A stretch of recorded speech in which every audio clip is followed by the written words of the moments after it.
Kampeni za urais hasa za wagombea wawili General Yoweri Museveni na Robert Kyagulanyi almaarufu Bobi Wine zinazidi kuvutia umati mkubwa wa watu.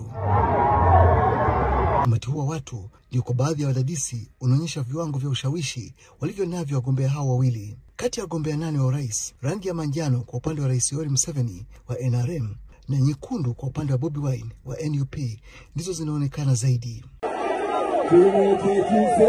Huu ndio wakati Waganda wote tunatakiwa kupambana. Siku zijazo tupate amani. Lakini swali ni je, kama zilivyo idadi kubwa za wanaohudhuria mikutano yao, ndivyo watakavyowachagua wagombea hao? Hata katika sehemu ambako Rais Museveni amekuwa akipata kura kwa 90% na zaidi, Bobi Wine amevutia watu wengi pia kwenye kampeni zake, akinadi umoja wa kitaifa kwa kupeperusha bendera ya Uganda.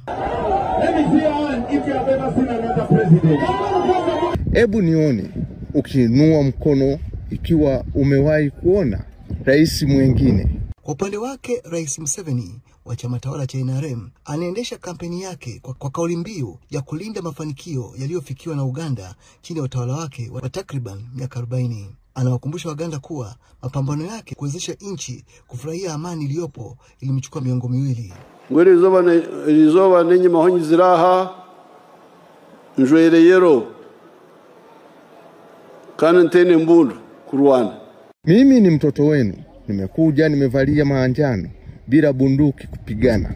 Miaka ya zamani 1972 nilikuwa nikipitia hapa nikiwa na bunduki. Hata 1979 na 1985 tulipokuwa tunapigana, lakini sasa kila mtu hata aliye na ulemavu yuko hapa kwa sababu ya amani.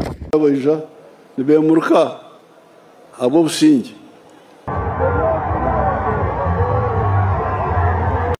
Lakini kile ambacho kinamkera Bobi Wine na wafuasi wake ni muendelezo wa polisi na vikosi vingine vya usalama kutatiza mikutano yake mara kwa mara. Angalau wafuasi 180 wa chama chake cha NUP wamekamatwa wakiwa kwenye msafara wake kwa madai ya kuzuia polisi kuendesha shughuli zake pamoja na kuharibu magari ya jeshi hilo.